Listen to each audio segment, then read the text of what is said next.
Hey everybody, what is going on? I hope you guys are all doing well, and welcome to another tutorial video. In this video, I'm going to be showing you guys how you can transfer your Wix website to another Wix account. So let's get right into it.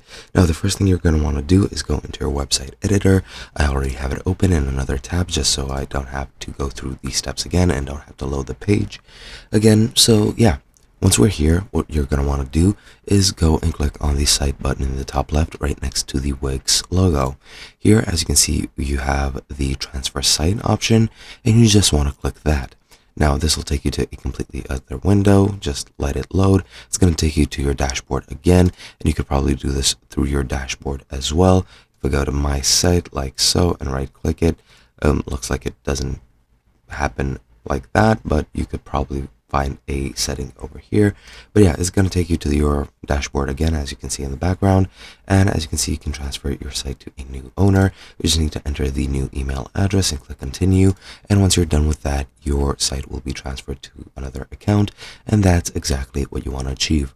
Hope you guys enjoyed, and I'll be seeing you guys in another video.